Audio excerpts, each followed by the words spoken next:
Hello and welcome to Getting Candid with me, your girl Helen. Remember to subscribe to the channel and turn on the bell so that you don't miss out on anything that we upload on this channel. And I hope you guys have been enjoying all the episodes that we've been doing since last year. I'm so grateful that you guys have been supporting us. We're almost coming to the end of the year and we're hoping to keep giving you great episodes and hoping to keep getting the support that you keep giving us. We truly don't take that for granted. But so for now, today I'm chatting with a gospel artist. He used to be a secular artist, then he announced that he's gone gospel and he recently released his album. And we just want to hear his story, his testimony, how that happened. I'm talking about Ty2. If you are interested in knowing his story about how he transitioned from being a secular artist to a gospel artist, what triggered that and all those stories, just stay tuned to the channel and I hope you enjoy the next interview. Welcome back. I mentioned in the opening that I'll be chatting with secular artist and gospel, Ty2. Hi. Secular artist and gospel. What's good, you right? I'm good. How are you? I'm perfect. How are things? Enjoying the sun. Oh yeah, the sun is upon us. Yeah, and I'm wearing a black t-shirt. At least Keeping you're all in the heat. shades. I had to, otherwise I'd go Chinese. Yeah, that will be happening to me today. How are things? Can't complain. How's Good. home? Home is perfect.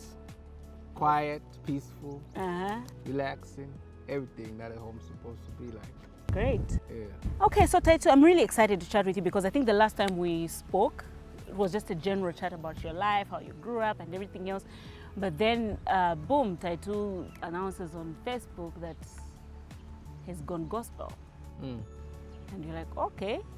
I wasn't very shocked because I think I told you before to say when you released what song was that? You shot it from Siavonga. My father. Yes. Yeah. I was like, just start singing gospel because there's a lot of, and you just laughed. The journey began. The journey began. So, but firstly, I want to know how that came up. Really, how? The whole decision. Yeah. A very long story, but I will cut it short. Yeah. I But think try not if to leave out the best details. I mean, there's nothing funky or crazy about it, you know. Mhm. It's just one of those things that if you paid attention to the songs that I released just before I made that post on Facebook that a lot of these sites got and all of it, I think there was a lot of reference to God in the love songs I was writing compared to the other stuff that I'd written before. So yeah, the process began then. That, you know, this is a voice that I think I've ignored for a long time, and I know I've been hearing it over and over, and it's time. I mean, when I sat down to think, what haven't I done? Firstly, before I even go to what haven't you done, the question is, when you say you hear the voice, what do you mean? Do you hear the voice? You know, like, there's just situations. For example, you sit down, you make certain decisions, and then you actually hear somebody talking to you and say, you cannot do that. Yeah. And even if you do it, Don't you misunderstand. don't have There's peace, the conscious bit Mm-hmm. that we all have, of which at the end of the day, the conscious was given to all of us, so we can actually just be on the right track every time and just be good, you know. That's what the conscious is for. But then there's that other one that's constantly speaking, and it's telling you things. You ever heard somebody asking you, why are you running away from me? Yeah. That's not your conscious talking. Somebody talking. There's somebody talking. So you were a Jonah. So you You were a Jonah. Like, oh wow. you go, come back, my son. I mean, Come back, my son. I started singing when I was in school, and I sang in the choir. When I started singing, it was all for the wrong intentions. Yeah. And as time went on, you know, the passion just, you start thinking, you're like, you know what, I actually love doing this. I enjoy doing this. And, you know, obviously in the choir, you're singing music that is all about God and nothing else. So nothing happened in your life that made you realize I really need God and I don't just, because, you know, we pray, a lot of us pray, like you pray in the morning, you pray, but there's that, like the way you've given yourself, say, even my job, I sing, I'm going to sing for you. Is there something in your life that triggered that to say? Look, I've gone through a whole lot of experiences in my little life, these little years on this earth. Mm-hmm.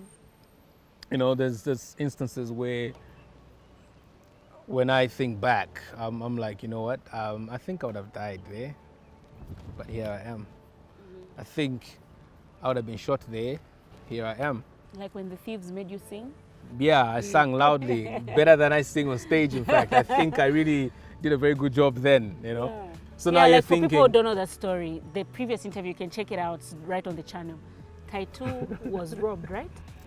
Almost. If I remember very well. The plan was to get the car, and I have no idea where they were taking me, but it was somewhere from Woodlands. We're almost approaching Leopards Hill. Wow. So now imagine when they give back everything once they discover who you are, and they even tell you you're very lucky. So what was the plan? To And kill you're heading you. towards And the cemetery. yeah, they were going to kill you. You know? And the only survival skill you had was to sing for them their favorite Yeah, song. the moment that, you know, the guy asked me what I did for a living, and I was like, you know, I sing. So he's like, you sing? What's your name? So when I gave him my name, the car even slowed down, and he's like, Ty2, favorite. Like, my fan is holding me at gunpoint right now. Yeah. So he's like, you know, tunyimbo tuwevo machaya. Chako na kamozi. Yeah. He's so stupid. So, you know, there are certain situations where you're thinking, Yeah. should ego kick in, should stubbornness kick in, and you just go like, all right, end of the day, I need to be alive. There's people that need me to stay alive, Yeah. so I'm gonna do whatever it takes. If it's gonna make me look like a chicken, don't approach me as well. Now you're gonna get hurt. I'm just saying. No, I'm just playing. Yeah. So he asked for Smile. I sang Smile for him, just the first bit, and he was so excited. He got my shades, drank a Red Bull, stole a mosquito net, and got a box of some gifts that a friend gave. And that's how they were like, you know what, just give back my phones. And they're like, go home. You were lucky. So That's how I such got home. instances. So things like that. I mean, I've been gun battered before. I used to have bruises here. They vanished. Too many things. Flipped in the car. You walk out of the vehicle and it's beyond repair and you don't have a scratch on you. You know, and some things, just decisions that we make every day for, you know, we call it fun, but it's more like, in fact, life on the edge. You know, when people talk about live life like it's your last and you're all about the party and you get careless with a lot of things, and wow, things that when you look back, most people have done the exact things that you've done and they've died. Yeah. And you're still there. Okay, so what are some of the habits that you had then that you feel like I really did God's intervention for me to stop this? Well, to start with, the alcohol. Way back. You know, you you have conversations with people, and I'll just end there. You know, at some point, I didn't get anything from what you said. You have conversations with people. You know, like you have friends. Yeah, like friends. Yeah, what's wrong with having friends? I know you're being crazy right now, being clever. No, I'm just thinking. You know, like, probably my viewers right now are like, what is he talking about? You find yourself in situations where you have, let me talk about partners. You have partners here and there and all of it. Like, you don't really, just the craziness that comes with this industry at the end of the day. Okay, so Ty2, you have an album. Yeah. I Am Home. And there's a song here, Testimony, song number 2. You talk about a lot of things that you felt like you did, and one of the things. Yeah, a bit. And one of the things you said was like sniffing cocaine. Have you ever sniffed cocaine? Yeah, I have. It was like a normal habit. Yeah. Where did you find it became normal. Or like where did you find it? I know you can't tell me, but no, I can't. Like next thing you have people asking you to point out where you. I don't even know who those people are, but I think I said this to somebody yesterday. It's even written in the Bible that your gift will take you to places and you will dine with kings. So you find that you end up dining with the wrong kind of kings, and next thing they introduce you to certain things and it becomes a habit. So every time you link up, that's like part of it. How difficult was it for you to let it go? Because I know a lot of people struggle to let go of cocaine. It wasn't easy, but it started with cutting off certain associations. and you just start avoiding people. And I also know that I came back from the UK. I was here for, I think, for about 8 to 9 months, almost a year, and I left for Namibia. So I think that actually helped me get away from some of those things. That helped me get away from those things, because then it was easy for me to cut off. Okay. And I know now that, you know, some things don't just happen. For you to be preserved and taken out of a certain situation and situations, you have to be taken away.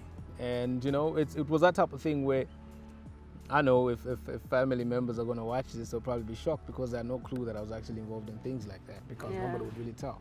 And I was pretty good at masking it. And you know, when you take that thing, you can't really sleep. Oh, really? But you really want to have conversations. Like, you want to have conversations, you have all these solutions kicking in. And one would just think, oh, maybe he's just tipsy, maybe this, but there's something else at work, you know? Okay. So yeah, just one of those things. Okay, let's take a break, guys. Don't change the channel. Welcome back. I'm still chatting with Ty2, and I hope you are enjoying our conversation, because I am. I think there's a lot to learn when somebody's telling such stories, so you have to pay attention, guys. So I'm just thinking, now that you're born again, what are some of the habits that you still struggle with? Because I think you're still human, flesh. Yeah. I'm not gonna lie about that.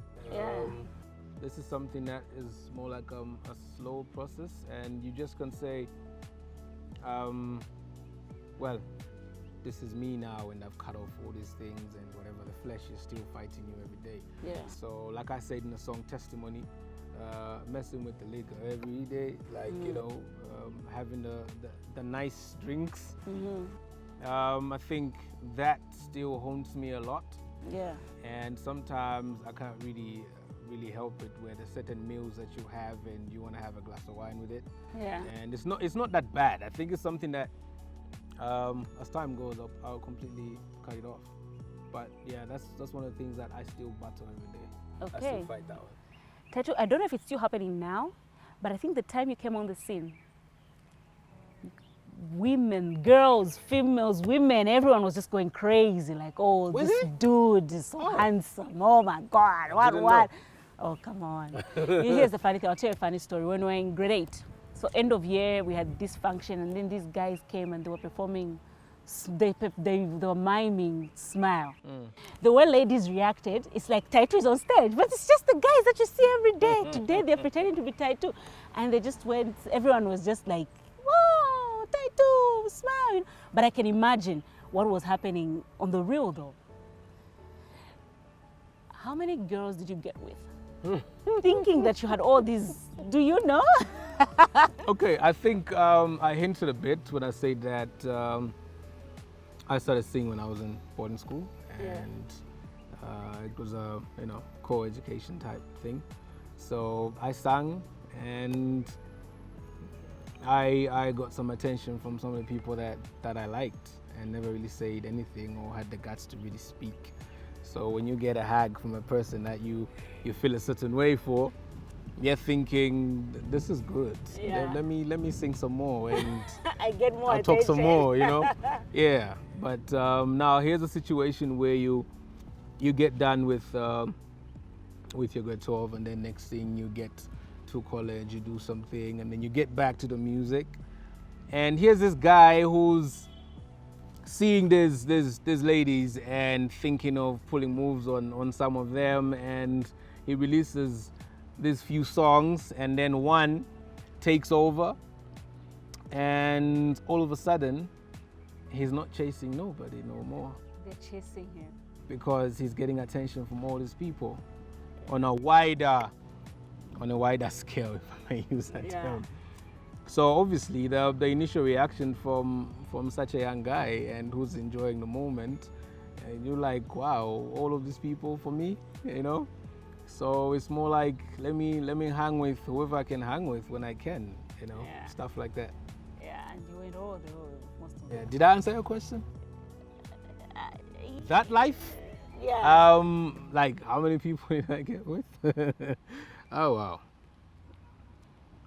I don't know. Okay.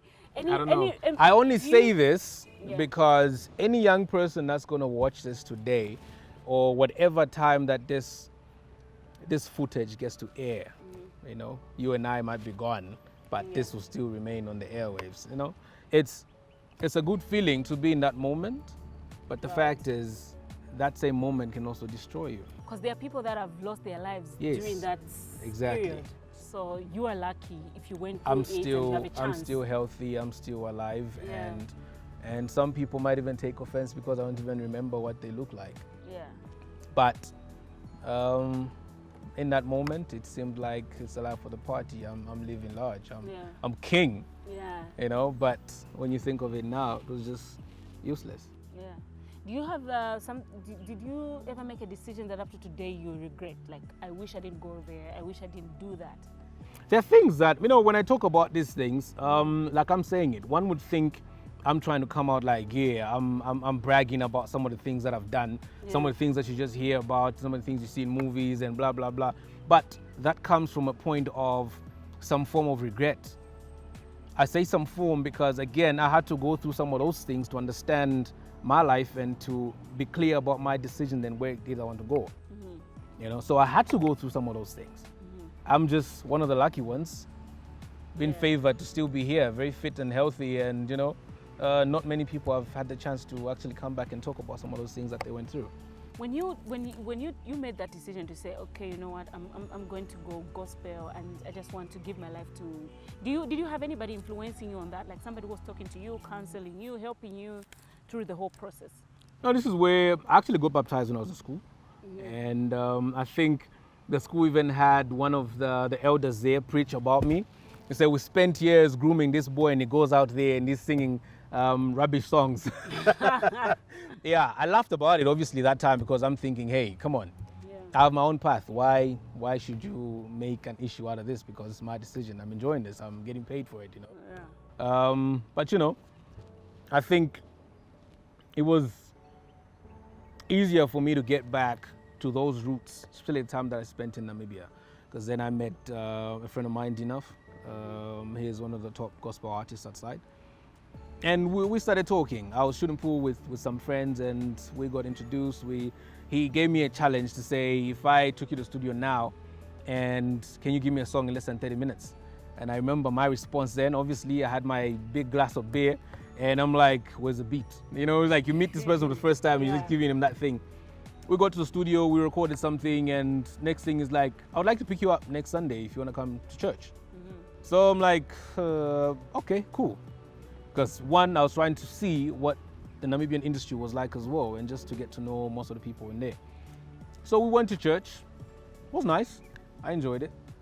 Reminded me of where I came from.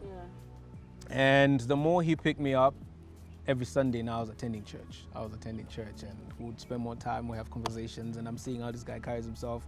And when we get to talk about life issues and all of it, and you know, some things start, you know, happening in your mind. And one time, the pastor there makes an altar call and, you know, come to the front and blah, blah, blah, we pray for you and this. He was actually shocked that I went to the front. I went there, prayed for me, and yeah, the journey started there. I started praying a bit more. And confusion happened when I moved from Namibia after a year and I moved to South Africa. And there now I didn't have connection with that church setup. So I found myself in a place where I'm doing my work, I'm doing ABCD, but no church. And I remember my ex-wife, she's a Jehovah's Witness. I failed to connect. I failed. Because I was used to a certain type of preaching, a certain type of doing things. And I'm not saying anything bad about... I understand. No, different doctrines. Exactly. I couldn't connect. So you find that when it comes to prayer, life and discussions and Bible talks, it's like we differ on some things because there's certain beliefs that they go with and I'm thinking this, you know. So I ended up cutting off church completely. And I wasn't even going to church. And it so happened that even the company I was working for then also gave me a program now that would see me at work on a Sunday. So that completely brought in that detachment from church. But I still continued chatting with my friend from Namibia and was like, no, just find a Bible believing church and all of it and stuff. So when I got back here, I'm speeding through. I got back here, I still wanted to go to church. And I met my wife now. I knew her, but I was more like a big brother then. I would actually advise her on relationships and actually tell her, say, why would you let somebody treat you like that and whatever, you know? So when I go back this time around, I think she didn't even know that I was actually around until one day I caught pretending to be some funny character. I even changed my voice and we started talking, and this is when I'm finding out, catching up with the person. Okay, so how you been? What's happening? And all of this. And she invited me to church. That's how I joined her church. What church is that? AFM Longacres Apostolic Faith Mission. Okay. Just right opposite Lusaka Boys, I think, down there. Oh, okay. So I started going there. And, you know, as we went there, discussions and talks, and now you start getting closer to a person. First you find out, is this girl seeing somebody? You know, you get all those information and yeah. But she didn't know what was going on in the mind now. So I was just laughing at myself. Say, from Big Brother, and now I'm thinking of being with this person, you know? Yeah. But it made a whole lot of sense for me because she actually helped me get into a certain space that I had forgotten about. So just seeing how she carried herself, still carries herself. Yeah. And church also, next thing, the bishop goes like, I've been seeing Sister Ruth coming with a gentleman here, and we hadn't even said anything then. Yeah. And I stood up in church and I was like, oh no, this is rough. This is rough, you know. So a lot of things set the ball rolling, and next thing, you start praying more and reading the Bible, and here I am today. Cool, nice. Let's talk about your album. I Am Home. 13 songs, I Am Home. Very beautiful songs, guys. If you haven't listened to this album, you need to get it. So there's hard copy and soft copy, right? Yes. Soft copy is on Investisani.com for now, but it's going to be available on all other platforms pretty soon. Okay. That's being sorted. So guys, you can get this album on Investisani. Let's learn to buy, not pirating. Let's learn to buy. Then the hard copy. The hard copy is available.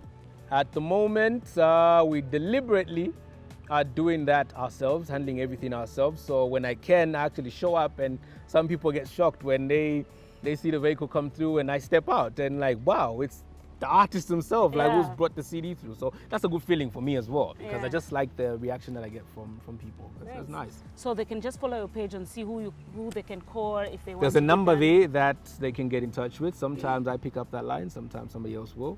But yeah, as of now, I'm enjoying that interaction with all my fans and everybody that wants to get a copy. Cool. So go on Ty2's page. It's Ty2, right? Yes. Yeah, Ty2 Big Boy. Ty2 Big Boy. Yeah, boy. Yes, and you'll be able to purchase the copy if you want hard copy, and maybe he may just be the one to deliver the copy. And also, you can get the soft copy on Investisani.com, and let's just support. This is a very, very, very good album. I love it. I love literally every song that I heard you perform, even at the launch. The virtual launch, yeah. Yeah, the virtual launch that you had. Very good. I Am Home. Why? What's it? Where did it come from? I Am Home is a song that speaks about, you know, this guy that just goes through a moment and thinks about, like, this conversation we've been having, where I've come from, some things that I've been through, and what led me to say, I'm going to flip the script and put God first in my music. So I Am Home is just talking about a journey that I took, and I didn't really or fully acknowledge God, but He's always been there. Always been there. Many times that I chose to listen to the loud voices and ignored the single voice that whispers and says, don't go that direction, but then He was always there. Yeah. So now I'm so happy, I'm excited to be home, and I feel I have so much peace and so much joy. So that's basically the story in I Am Home. Okay, so this I Am Home basically summarizes almost the whole album. Yes. Nice. I want to look at another song here. Testimony, we talked about it already. I'm Home, Teti, Sinner. What's the title of that song where you rap, like you bring out the... It is Testimony. It's Testimony? Yeah. Oh, okay. That one you bring out the... It's the only one where you bring out the Ty2. No, there's Teti as well. And then there's another one, Sinner. Sinner, there's also a part where I do some rap on there. Yeah, there's Believe. Believe also has that vibe. So for those that still want the Ty2, the big boys. Ty2. The big boys, Ty2. There is some songs that will still give you that, but also the singing Ty2. It's just that the time he was doing Smile, we didn't know that it was him doing the chorus until he opened up. I kept that part of me hidden. For so long. I was selling the guy with a deep vocal, and that one was just in the studio. And we kept asking, who did this? Because there was a time, I think I watched you on Smooth Talk, you came with, I don't even remember which guy, who that guy was. Then another time you're performing, we're seeing Hamoa miming them. So you're like, who? Would you still perform your old songs? Yeah, I would. I've been invited to so many functions, so many weddings, engagements, and all those things, and I still give them the music that they want, especially songs that were written from a very good place and songs that actually build and encourage people that understand why they're in a relationship, not the jumpy vibe.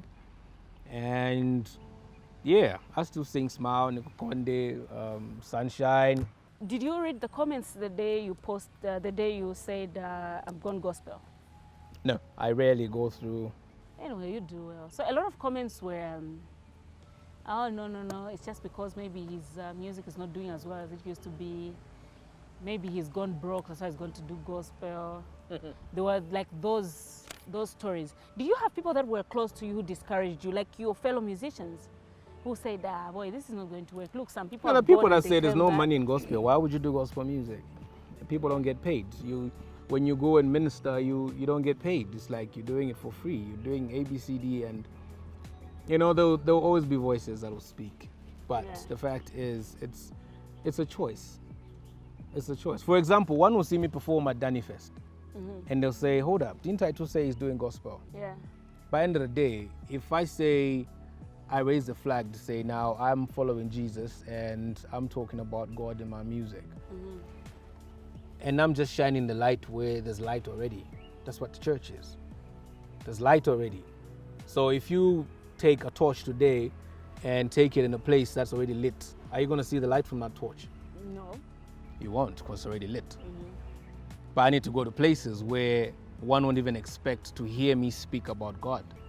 So one will see Ty2 on stage perform, and I will sing my clean music, and they'll come and have a conversation. The moment we're done, somebody walks off and say, I didn't know you were like that. And when I ask how, one will even say, you sound like a pastor. I'm like, under the day, this is where my decision didn't say, I'm going to avoid anybody that hasn't said or made a declaration in the open to say I'm following God. I didn't say I will not sit close to Hellen just because she didn't say that. It's through my decision, my life, and how I do things. I know what people get up to. And when I find myself with that audience, I know where my heart is, I know how I carry myself, and I know what message I put out.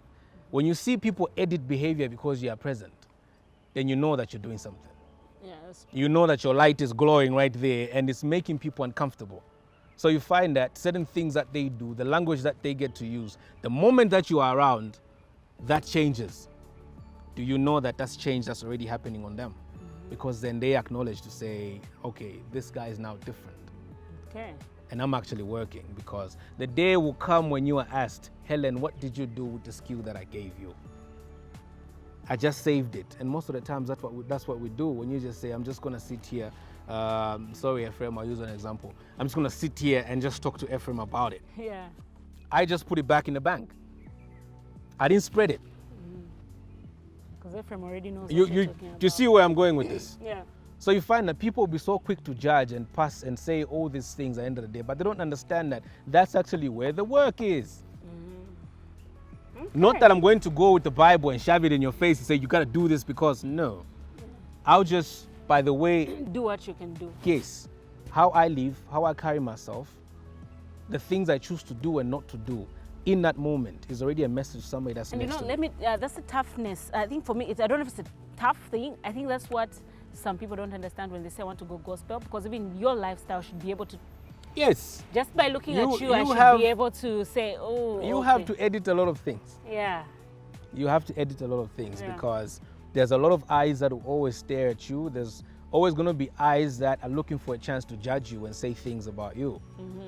You actually have to develop a thicker skin than one who's into 100% into that lifestyle, because one could say something about me back then. I'm like, I don't care. I'm getting paid. Yeah. But now I make this decision and you find me seated somewhere. I'm just having lunch, for example, or I'll go to Capello and I'll have lunch there. And one will say, we saw him at Capello, without finishing the story. It's a restaurant. What was he doing there? Yeah. I went to have my lunch. Yeah. But there's alcohol there. Did you see me take that liquor? Yeah. I went to have lunch. Cool. I know what I stand for.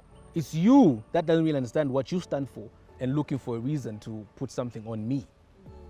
I know where I'm at peace. Just remember that on that day, it's your business alone, not my business. That's true. So I'm at peace and I'm happy. That's what it is. Okay. Thank you. Again.